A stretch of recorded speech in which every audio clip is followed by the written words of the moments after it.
आज देखिए अरब ममालिक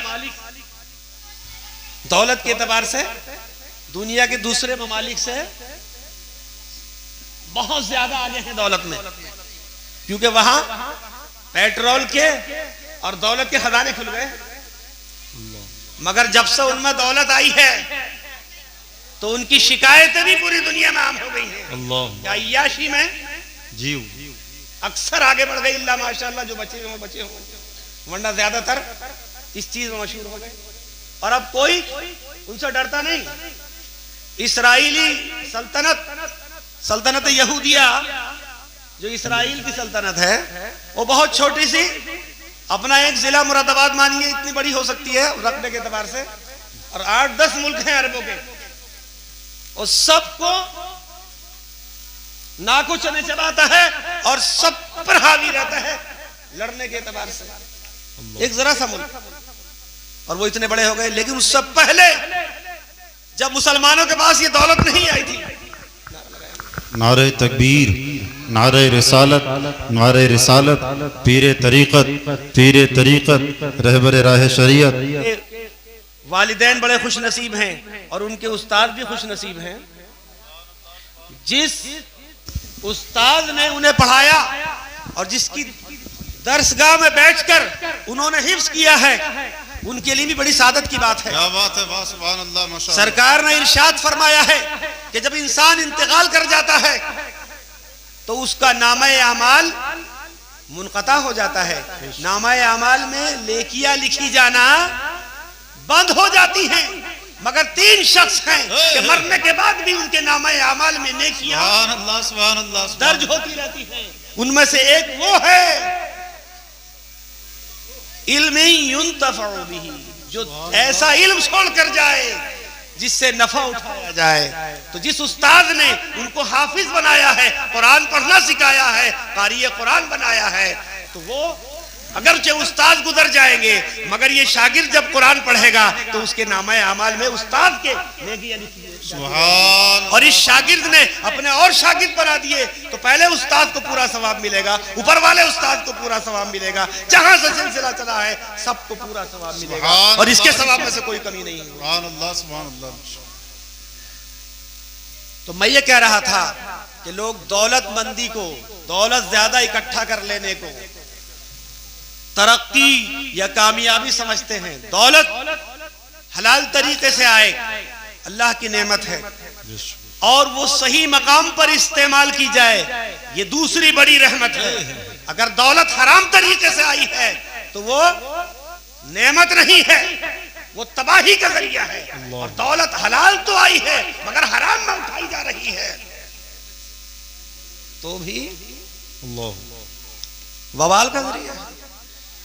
हमारे आका ने क्या इरशाद फरमाया, हजरत अब्दुर्रहमान इब्न औफ रदी अल्लाह ताला अन्हु, जो अगनिया साहबा में से हैं, उन साहबा कराम में से हैं जो साहिबे सरवत, बड़े दौलत वाले, जैसे उस्मान गनी, सुभान अल्लाह, सुभान अल्लाह, उसी क्वालिटी के हैं, मतलब उसी अशरा मुबश्शरा में से भी हजरत अब्दुर्रहमान इब्न औफ। सरकार ने मदीने मुनव्वरा जब हिजरत फरमाकर तशरीफ लाए सरकार और सहाबा इकराम मुहाजिरीन, तो मुआखात फरमाई। क्या फरमाई? मुआखात मानी मुहाजिरी को, एक मुहाजिरी शख्स को लिया और एक अंसारी शख्स को लिया, और आपने दोनों कह दिया कि हम, आप दोनों भाई बना दिए गए, दीनी भाई बना दिए गए। क्या बना दिए गए? दीनी। तो हजरत अब्दुर्रहमान इब्ने औफ को जिन सहाबी, अंसारी सहाबी का भाई बनाया गया था, उन्होंने कहा घर ले जाकर के, आइए मुस्तफा जान रहमत सल्लल्लाहु अलैहि वसल्लम ने ये फरमा दिया है कि अब्दुर्रहमान तुम्हारे भाई हैं, तो मैं आज तुमको सगे भाई की तरह मान रहा हूँ। मेरी सारी दौलत है, मैं इसमें से आपको आधी दूंगा। सुभान अल्लाह। 2 बीवियां हैं, इनमें से एक को मुंतखब करो, उसे मैं तलाक दे दूंगा, इद्दत के बाद तुम उससे निकाह कर लेना। अल्लाहु अकबर, सुभान अल्लाह। सरकार ने भाई करार दे दिया। उन्होंने कहा कि तुम्हारी दौलत भी तुम्हें मुबारक और तुम्हारी बीवियां भी तुमको मुबारक। मुझे बाजार का पता बता दो, बाजार कहाँ लगता है? क्या बात है, वाह। और बाजार में गए और जायज तरीके से काम किया, बरकत हुई। फिर बरकत हुई, बढ़ते चले गए, फिर वो बड़े मालदार साहबा कराम में आपको शुमार होने और है ही मालदार साहबा कराम, क्या कहने। तो हजरत अब्दुर्रहमान इब्ने औफ उस हदीस के रावी वो फरमाते हैं कि सरकार ने इरशाद फरमाया, फवल्लाही लल फक्र अख्शा अलैकुम, अल्लाह की कसम मैं तुम पर फक्र का खतरा महसूस नहीं करता, तुम पर गुर्बत और इफलास आएगा इसका मुझे डर नहीं है। इन्नमा अख्शा अलैकुम अन तुबसता अलैकुम दुनिया कमा बुसितत अला मन कान क़ब्लकुम, मुझे खतरा इस बात का है कि कहीं तुम पर दुनिया ऐसे वाफिर मिकदार में, कुशादा मिकदार में तुम्हें दे दी जाए जैसे तुमसे पहलों को दी गई थी, तो वो दुनिया में मगन हो गए थे, तो तुम भी कहीं ऐसे ही दुनिया में फंस न जाओ, इसका खतरा है। किसका खतरा है? दौलतमंदों को देखिए, समझो मौलाना लोग तो पुराने जमाने की बातें करते हैं, ये तो कब्र की बातें करते हैं, डराने की बातें करते हैं। और यहाँ तो भाई बहुत शानदार गाड़ी चाहिए, बंगला चाहिए, एयर कंडीशन चाहिए, बार शानदार, हर चीज शानदार चाहिए, कपड़े भी बस एक बार पहन लिए तो शायद दोबारा पहनना ना चाहें उनको, और कपड़े और आ जाएंगे और आ जाएंगे। अगर दोस्त हो ये भी याद रखो कि कितना ही ऐश कर लो, कितना ही ऐश कर लो, फिर लेटना पड़ेगा किस पर? खाक पर ही लेटना है। कहाँ लेटना है? मिन्हा खलकनाकुम व फीहा नुईदुकुम व मिन्हा नुखरिजुकुम तारतन उखरा। इरशाद फरमाया है, इसी से हमने जमीन से तुमको पैदा किया है, इसी में हम तुमको लौटा रहे हैं और इसी में से तुमको दोबारा निकालेंगे। आदमी को दौलत के पीछे नाजायज तरीके से उसके पीछे लपकना नहीं चाहिए, हलाल तरीके से मिले तो ले और उसको फिर अल्लाह की रिजा के कामों में खर्च करना चाहिए, गुनाह के कामों में खर्च नहीं करे। आजकल साहब मुझे अफसोस होता है कि बाद लोग अपनी बच्चियों की शादी करते हैं तो अपनी खेती बाड़ी की सारी जमीन बेच डालते हैं और खाना करते हैं वो बहुत बड़े होटल में। क्या करते हैं भाई? ये किसकी सुन्नत है? अभी खाना कैसे करते हैं साहब? सब खड़े होके खाएंगे खाना, सब खड़े होके। अब जमीन सारी बिक गई, अब लड़के और बच्चे जो रह गए, एक दो लड़की की शादी में सारी जमीन बेच दी, अब बाकी जो लड़के रह गए वो, और जो और बच्चियां रह गई उनका क्या होगा? भाई इतना खर्च करने के लिए बताया गया बुजुर्गों का मुहावरा और मसल मशहूर थी कि उतने पैर फैलाओ, उतने पैर फैलाओ जितनी आपकी चादर। कोई बड़ी बात है? अरे समझ में नहीं आ रही बात? इतने पैर फैलाओ जितनी, और चादर कम है तो जब सर्दी लगती है ना तो छोटी चादर तो सुखाड़ के ही रहता ना, अपनी पैर सुखाड़ के रखता है, सोता है। और फैला के सोएगा तो पैरों में सर्दी लगेगी, और पैरों पकड़ लगे तो सर को सर्दी लगी, तो सुकड़ के। तो मतलब जितनी हैसियत है उतना ही खर्च करो। जो ज्यादा अमीर हैं उनकी तो इख्तिदा कि साहब वो होटलों में खिलाते हैं, खड़े खड़े खाते हैं। अरे खड़े खड़े खाना तो वैसे भी किसकी सुन्नत है, किसका तरीका है? अल्लाह बताइए किसका तरीका है? सरकार का तरीका यह है, सरकार दो आलम का तरीका। सरकार सल्लल्लाहु अलैहि वसल्लम जमीन पर बैठ करके तनावुल फरमाते थे, तो सरकार की सुन्नत ये है। खड़े होके खाना तो सुन्नत के खिलाफ, और वो तरीका अपना लिया साहब। और उसमें खाना अपने हाथ से भी लेगा आदमी, और कितना लेगा कुछ पता नहीं। किसी को दिल मतलब वो हरीश किस्म का है, बेतहाशा कोई चीज पसंद आई उसमें भर ली, और थोड़ा सा खाने के बाद उसकी तबीयत उकता गई। अब क्या करेगा? उसका किसी दोस्त को भी नहीं खिलाएगा और वो फेंक देगा, तो वो गुनाहगार वो हुआ। सरकार की सुन्नत छोड़ी और गैरों की सुन्नत अपनाई, गैरों का तरीका अपनाया, तो गुनाहगार यहां पर भी है। और जो खाना बर्बाद कर रहा है वो और ज्यादा गुनाहगार। वो तो किसी भी दावत में आप जाइए, ये अपना खाइए, खाना बर्बाद और तलफ। इन्नल मुबज़्ज़िरीन कानू इख्वान शयातीन। अल्लाह, बेशक फजूल खर्ची करने वाले किसके भाई हैं? शैतान के भाई हैं। तो ये फजूल खर्ची है, खाना बर्बाद करना। जितना खाना लेना हो, जितना खाना हो उतना ही लेना है, उससे ज्यादा नहीं, बल्कि कम लीजिए कि अगर ख्वाहिश रहे तो और ले सके। ऐसा ना हो कि ख्वाहिश ना रहे और ज्यादा ले लिया तो आप उसे फेंके, ये दूसरे को देखें कि भाई आप खा लो या वो खा लो। खाना दावत भी करें तो इस हैसियत से करें कि आपको जमीन न बेचनी पड़े। बहुत ज्यादा दावतें करने की क्या जरूरत है? हल्का फुल्का खाना खिला दीजिए, सादा खाना खिला दीजिए, जैसा खाते थे पहले चलता था। कोई जरूरी नहीं है कि आप 100 किस्म के आइटम खिलाएंगे। मेरे भाइयों, कुछ रविश बदलो, छोटे बच्चों पर भी और गरीब लोगों पर भी रहम खाओ कि वो लोग भी अपनी बेटियों को भी आ सके, वो लोग भी अपने बच्चियों की शादी कर सके। और आपके जो और बच्चे रह जा रहे हैं कि एक बच्ची की शादी में साहब इतना खर्च कर दिया कि सारी कमाई लुटा दी और 2-4 बीघे या 10-20 बीघे खेत था वो भी बेचकर लगा दिया, मगर 5 स्टार होटल में खाना खिला दिया खड़े। बस एक बार, फिर क्या? और सरकार की सुन्नत नहीं अपनाई, इसलिए मुश्किल में आ गए, फंस गए। देखिए कुरान करीम में इरशाद फरमाया, तावनु अलल बिर्रि वत तक़वा, नेकी और तक़वे के काम पर एक दूसरे की मदद करो, दीन की बातें सिखाओ, उस पर अमल करो, और कोई अमल कर रहा है तो उसकी हिमायत करो। क्या करो? हिमायत, मदद करो। वला तावनु अलल इस्मि वल उद्वान, गुनाह और सरकशी के काम पर किसी की मदद ना करो। हमारा भाई है, हमारा पड़ोसी है, हमारा रिश्तेदार है, कोई गुनाह का काम कर रहा है, मासियत का काम कर रहा है, अल्लाह और रसूल की नाफरमानी का काम कर रहा है, तो हम उसकी मदद नहीं करें। तो जो लोग ये मदरसा चला रहे हैं, ये कैसा काम है जरा बताइएगा? नेकी का काम है ना?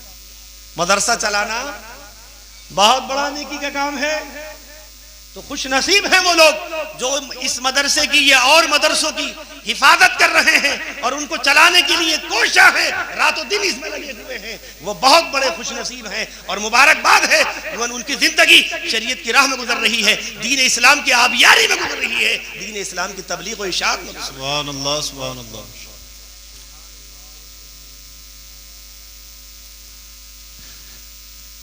तो सरकार ने ये इरशाद फरमाया था हदीस पाक में कि मुझे तुम पर गुर्बत का खतरा नहीं है, गुर्बत का खौफ नहीं है।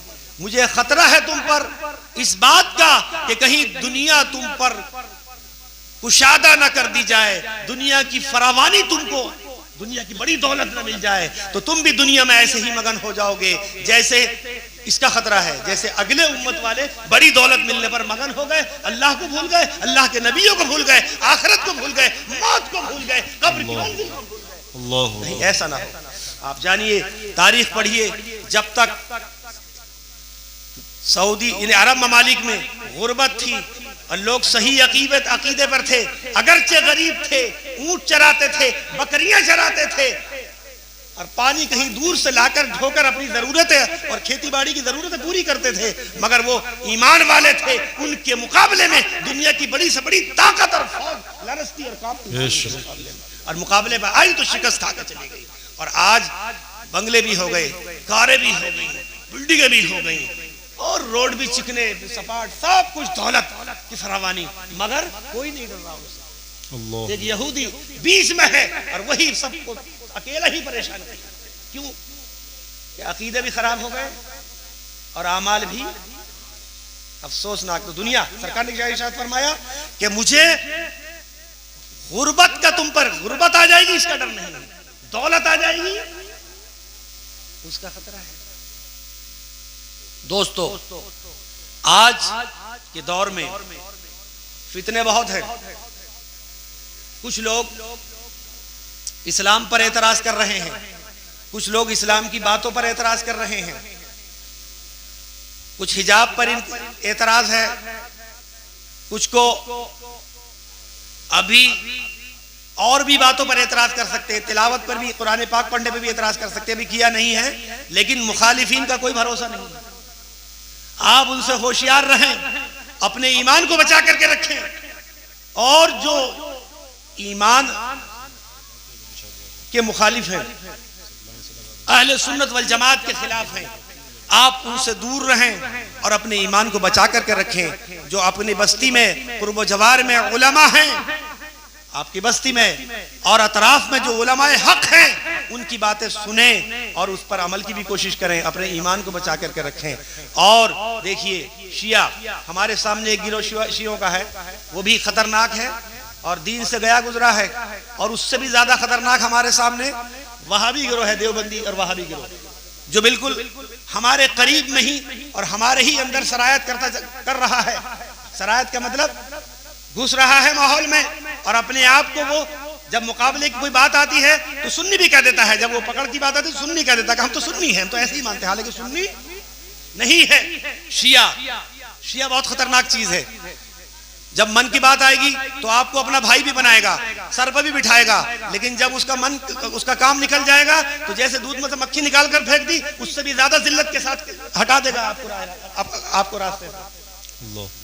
और आप कुछ लोग हमारे अवाम जो है ये समझते हैं कि साहब कोई बात नहीं, हम तो सुन्नी रहेंगे, मगर वहाबी की बात सुन लेते हैं, शिया की बात सुन लेते हैं, मगर नहीं सुननी चाहिए। इरशाद फरमाया फला तक़उद बाद ज़िक्रा मअल क़ौमि ज़ालिमीन, याद आने के बाद जालिम कौम के साथ मत बैठो। वला तरकनु इलल लज़ीना ज़लमू फतमस्सकुमुन नार, जो जालिम हैं यानी दीन के बागी हैं, तुम उनकी जानिब रुकूनत इख्तियार मत करो, यानी उनसे दिल मत लगाओ और उनसे अपने ताल्लुकात मत बढ़ाओ, वरना आग तुमको भी छू जाएगी, यानी आग तुमको भी पकड़ लेगी अगर उनसे दोस्ती करोगे तो। देखिए शिया कहते हैं साहब, दूर से जो बात है उनकी शियों की, वो कहेंगे साहब हजरत अली से मोहब्बत करनी चाहिए, अहले बैत से मोहब्बत करनी चाहिए, तो बिलाशुबा हजरत अली से मोहब्बत करनी चाहिए। हजरत अली हमारे आका हैं, अहले बैत के इमाम जो इमाम है वो भी हमारे आका हैं। सुभान अल्लाह सुभान अल्लाह सुभान अल्लाह। मगर एक हद है, क्या है हद? अब उसे वो बात नहीं बताएंगे आपको, वो जो ये बात किताबों में लिखी हुई है उनकी कि हजरत जिब्रील अमीन वही लेके आ रहे थे, लाए थे अली की तरफ और मिल गए रास्ते में मोहम्मद, तो इनको देके चले गए। तो यह कितने कुफ्र होगा इसमें? हजरत जिब्रील फरिश्ते गलती नहीं करते, हाँ जी फरिश्ते मासूम है, मासूम। जो अल्लाह ने उनको काम सौंपा है वही अंजाम देंगे, उसमें कोई गलती और चूक नहीं करते हैं। ला यासून अल्लाह मा अमरहुम, जो भी अल्लाह ने उनको हुक्म दिया है उसमें वो नाफरमानी नहीं करते। और जिब्रील अमीन गलती करें ऐसा नहीं हो सकता। तो ये कुफ्र है कि जिब्रील अमीन वही ला रहे थे, किधर भेजे गए थे? हजरत अली की तरफ, और दे गए किसको? हजरत अली मिले नहीं, हजरत मोहम्मद मिल गए तो उनको देके चले गए। तो दीन असल में उनकी तरफ आना चाहिए था। अल्लाह की पनाह, ये कुफ्र है, कुफ्र। और एक जुमला और इससे भी बढ़कर एक फिरका है उसमें ही शियों में, अल अली, वो कहते हैं हुवा अल्लाह, अली तो अल्लाह ही है। अल्लाह की पनाह, क्या कहते हैं? अली को बाज शिया के गिरोह फिरकों ने हजरत अली को अल्लाह कहा, तो अगर अल्लाह कहेंगे तो भी कुफ्र है। और बाज फिरके ऐसे हैं उन्होंने कहा कि हजरत अली अंबिया साबिकीन से, हुजूर के अलावा जो अंबिया साबिकीन है उनसे अफजल है, उनसे, ये भी कुफ्र है। हजरत अली बहुत बड़ा मकाम है मगर किसी भी नबी से अफजल नहीं है, किसी भी नबी से। क्या बात है, बेशक। जो किसी भी नबी से अफजल करार देगा उनको वो काफिर है। और कुरान के बारे में सोचिए, कुरान के बारे में उनका अकीदा यह है कि कुरान ये इसमें 30 पारे अब हैं, इसमें 10 और थे, और 10 क्या हुआ कि वो 10 सहाबा कराम ने मिलके जला दिए, वो खत्म कर दिए। और वही हजरत अली की फजीलत में थे और वही हजरत फातिमा और उनके औलाद की फजीलत में थे, वो 10 पारे इन्होंने जला दिए। किसने? सहाबा कराम ने। अल्लाह की पनाह, सहाबा कराम को कह रहे हैं कि वो सहाबा, कुर्बान जाइए, सहाबा, हमारे नबी के सहाबा ऐसे सहाबा हैं कि किसी नबी के असहाब इतने मकाम, इतना आला मकाम नहीं। क्या बात है, सुभान अल्लाह सुभान अल्लाह। जैसे हमारे नबी सारे नबियों में मुमताज हैं, तो हमारे नबी के असहाब भी हर नबी के असहाब से मुमताज। सुभान अल्लाह सुभान अल्लाह। हर सहाबी नबी, बुलंद आवाज से, हर सहाबी नबी जन्नती जन्नती। सुभान अल्लाह सुभान अल्लाह, बहुत खूब माशाअल्लाह। उन्होंने कहा 10 पारे थे और जला दिए तो 40 थे कुल पारे। यहाँ पर गजरौले में कोई 10-12 साल पहले एक आदमी आ गया था और एक सुन्नी के यहाँ मेहमान बनकर ठहर गया वो, और उसने भी समझा कि ये पीर साहब है, लंबी लंबी लटें उसकी और हरा जुब्बा वगैरह पहन करके, समझ गया हजरत अली की बात ये है और हजरत अली की बात होती। जो हजरत अली की शान है वो अपनी जगह, जो हक है अहले सुन्नत वल जमात ही सही मानते हैं। हजरत अली का जो मकाम है अहले सुन्नत वल जमात ही हक मानते हैं और सही तरीके पर है। राफजी भी तजावुज कर गए, हद से तजावुज कर गए तो वो कुफ्र के हद तक पहुंच गए। और खारजी एक फिरका था, हजरत अली की शान में गुस्ताखी करता था, वो भी गुमराही की तरफ चला गया और कुफ्र की तरफ भी जा सकता है। वो कौन? खारजी। मगर खारजियों का वजूद खत्म हो गया। तो कुरान करीम में कहने के साथ 10 पारे निकाल दिए और थे 40, अब 30 रह गए, 10 निकाल दिए। और कुरान करीम में अल्लाह पाक ने इरशाद फरमाया, इन्ना नहनु नज़्ज़लना ज़िक्र व इन्ना लहू लहाफ़िज़ून। सुभान अल्लाह, सुभान अल्लाह। बेशक हम ही ने इस जिक्र यानी कुरान को नाजिल फरमाया है और हम ही वाकई जरूर इसकी हिफाजत फरमाने वाले। किसने फरमाया? ये भारी लग रही है कुछ बात? भारी है कुछ? समझ में आ रही है कि नहीं? अरे भाई समझ में आ रही है। भाई अल्लाह पाक किसी चीज की हिफाजत का वादा फरमा ले कि मैं इसकी हिफाजत करूंगा, तो दुनिया में कोई है ऐसा तो उसको खत्म कर दे? बताइए। अरे भाई एक गांव के आदमी मिल जाए, 2 गांव के मिल जाए, एक जिले के मिल जाए, एक सूबे के मिल जाए, एक मुल्क के मिल जाए, दुनिया की सारी जमीन के आदमी मिल जाए, अल्लाह का मुकाबला कर लेंगे? अरे सारी जमीन के नहीं, आसमान और जमीन की पूरी कायनात की मखलूक मिल जाए और अल्लाह से कोई मुकाबला कर पाएगा? अल्लाह से कोई किसी का कोई मुकाबला। वलम यकुल लहू कुफुवन अहद। अल्लाह के मिसल कोई नहीं है, अल्लाह का हमसर कोई नहीं है, अल्लाह की बराबर कोई नहीं है। लैसा कमिस्लिही शै, अल्लाह की तरह तो कोई चीज है ही नहीं। सुभान अल्लाह, सुभान। पूरी कायनात का मालिक अल्लाह ने फरमाया, हमारे रब ने फरमाया, इन्ना नहनु नज़्ज़लना ज़िक्र, बेशक हम ही ने इस जिक्र यानी कुरान को नाजिल किया है और हम ही वाकई जरूर इसकी हिफाजत फरमाने। ये वादा अल्लाह पाक ने सिर्फ कुरान करीम के लिए लिया। किसके लिए लिया? कुरान करीम के लिए। हाँ जी, तौरात के लिए ये वादा नहीं फरमाया, इंजील के लिए नहीं फरमाया, ज़बूर के लिए नहीं फरमाया और आसमानी सहाइफ के लिए नहीं फरमाया और कुरान के लिए फरमाया। बात क्या है? ये हमारे आका को अल्लाह पाक ने खातमुन नबीयीन बनाया है। क्या बनाया है? सुभान अल्लाह, सुभान अल्लाह। खातमुन नबीयीन मा काना मुहम्मदुन अबा अहदिन मिन रिजालिकुम वलाकिन रसूलुल्लाहि व खातमुन नबीयीन। हजरत मोहम्मद सल्लल्लाहु अलैहि वसल्लम तुम में से किसी मर्द के, किसी भी मर्द के बाप नहीं है।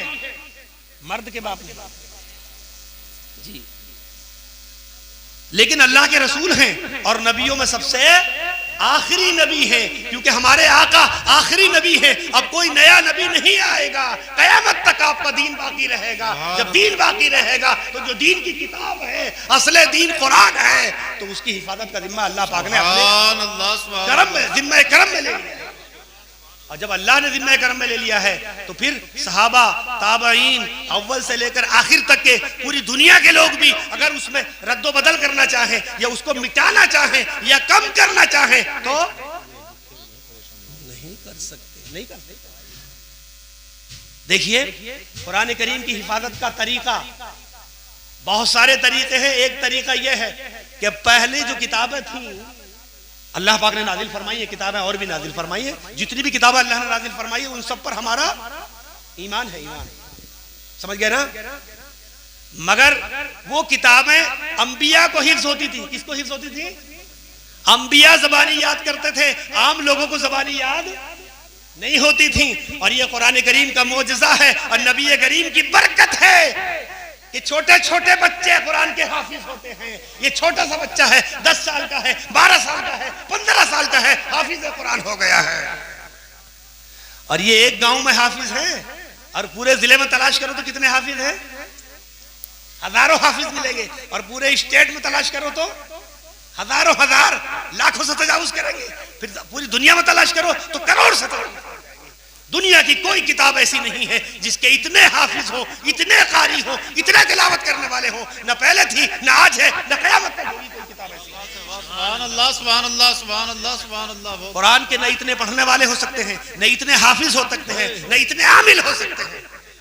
सुभान अल्लाह, सुभान और इसी पर अमल करने में नजात भी है। बेशक हक है। सुभान अल्लाह, सुभान अल्लाह। वमन यब्तगी गैरल इस्लामी दीनन फलन युक़बल मिन्हु, जो इस्लाम के अलावा किसी भी दीन को चाहेगा, इख्तियार करेगा, वो उससे हरगिज कबूल नहीं किया जाएगा। वहुवा फिल आखिरति मिनल खासिरीन, और जो इस्लाम के सिवा किसी और दीन को लेकर आएगा वो आखिरत में घाटे में रहेगा, नुकसान में रहेगा, टोटे में रहेगा। अल्लाह। थोड़ा सा वहाबियों के बारे में समझ लेगा, कुछ कहा मौका लगा तो कह दे जी हैं। क्या क्या टाइम हुआ है? ज्यादा 12, बस 12 बजे है ना, बस मुख्तसर बात करेंगे और दूर से बात पढ़िएगा। वही बहुत बड़ा फितना है, वहाबियत का बहुत बड़ा फितना है। वहाबी उनकी तकरीर सुन लो, और साहब हम ही तो हक पर हैं, हक पर होने का दावा वो करेंगे, और बहुत भोली भाली बात कि साहब लड़ाई न करो, झगड़ा न करो, किसी को काफिर भी मत कहो, पता नहीं कब वो मुसलमान हो जाए।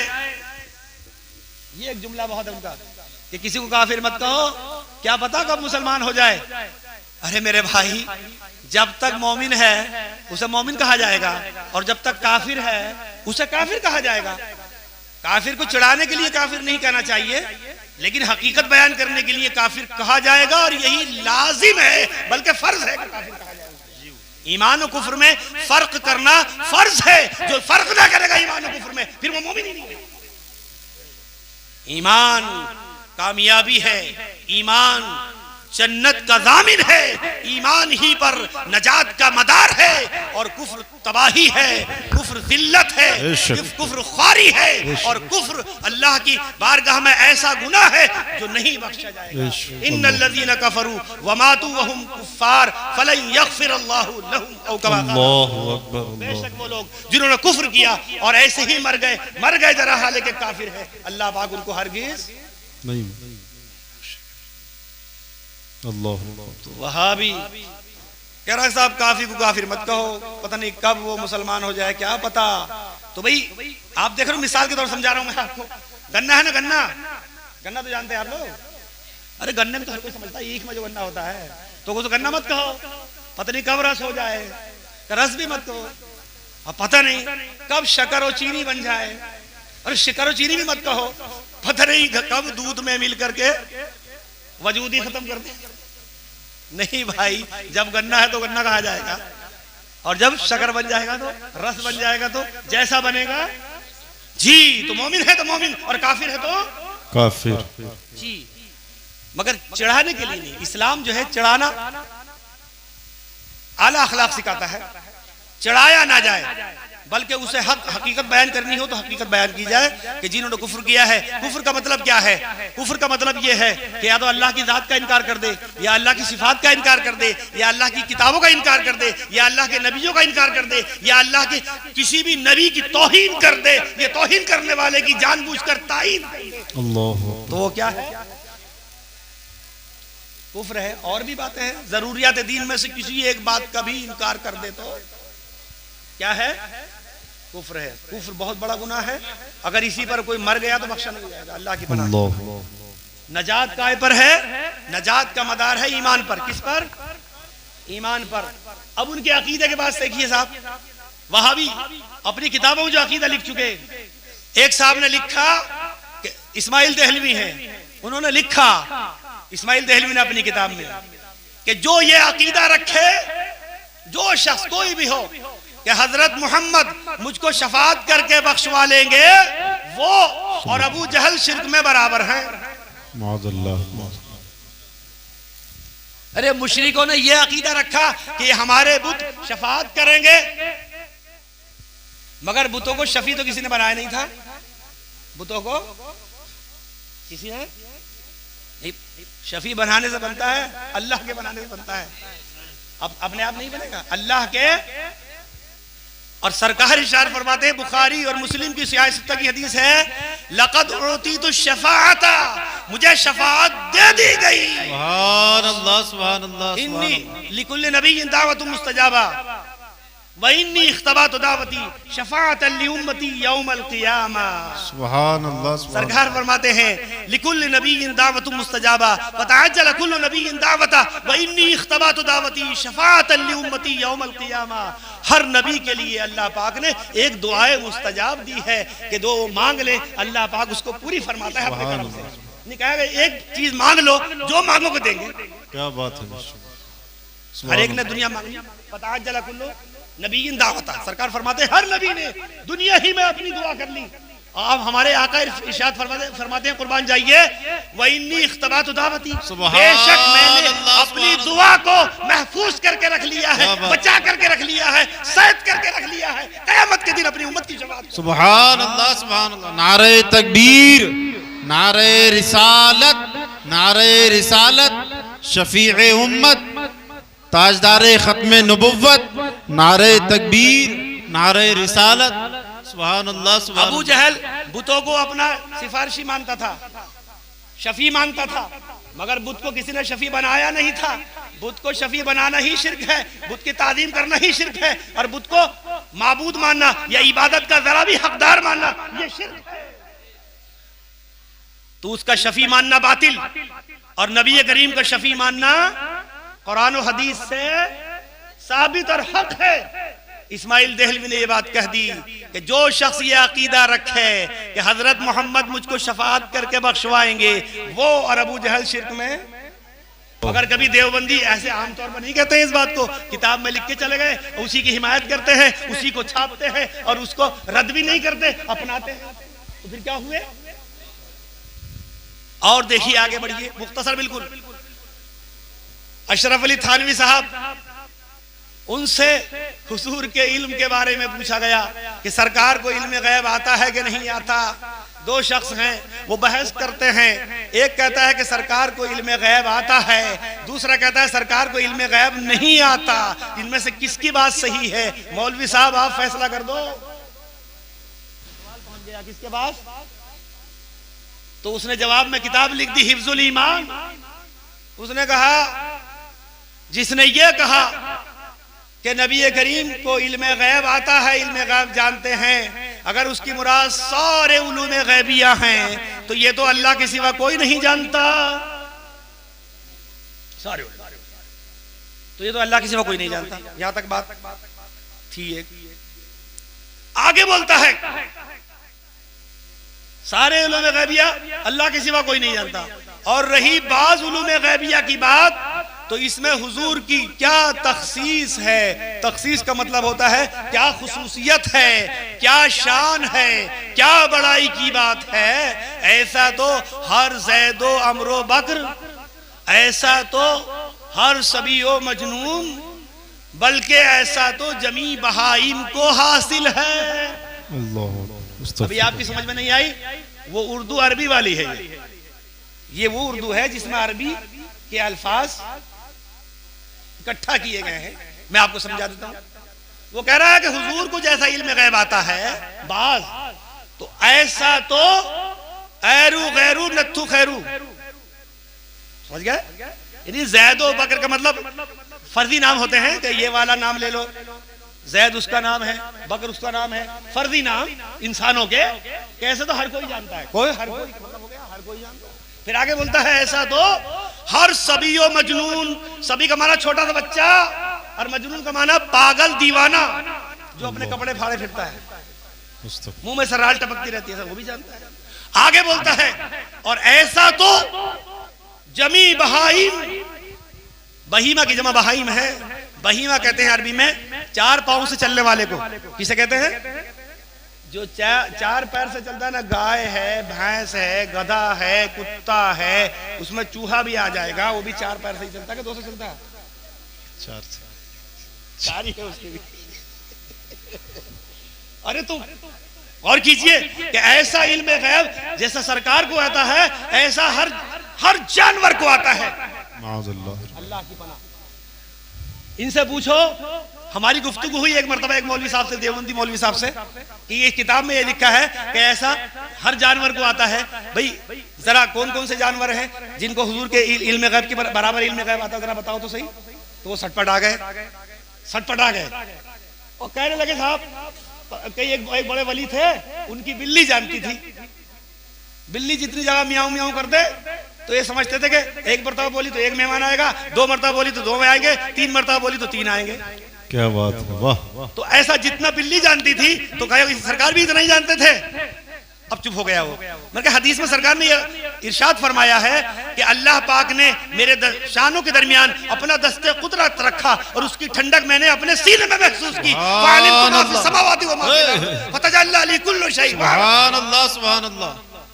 सरकार ने इरशाद फरमाया कि अल्लाह पाक ने अपना दस्ते कुदरत मेरे शानों के दरमियान रखा और फिर फरमाया हाँ तो फालिम तो माफी समावाती व माफिल अर्द, तो मैंने वो तमाम जान लिया जो कुछ आसमानों में है, जो कुछ जमीन में है। वतजल्ला ली कुल्ल शै, हर चीज मेरे लिए रोशन हो गई। वारफ तो हर चीज को मैंने पहचान लिया। सुभान जरा अल्लाह। बताइए सरकार का इल्म तो ये है कि आसमान और जमीन की हर चीज को सरकार ने जान लिया। क्या बात है, वाह। और जानवर दुनिया का कौन सा ऐसा है जो सारी चीजें जानता है। और फिर इसमें तौहीन है साहब, बहुत बड़ी तौहीन है। तो ये तो मुकाबले में कोई मिलेगा ही नहीं आपको। और वो जो बिल्ली थी ना, वो अल्लाह के वली की बिल्ली थी। क्या बात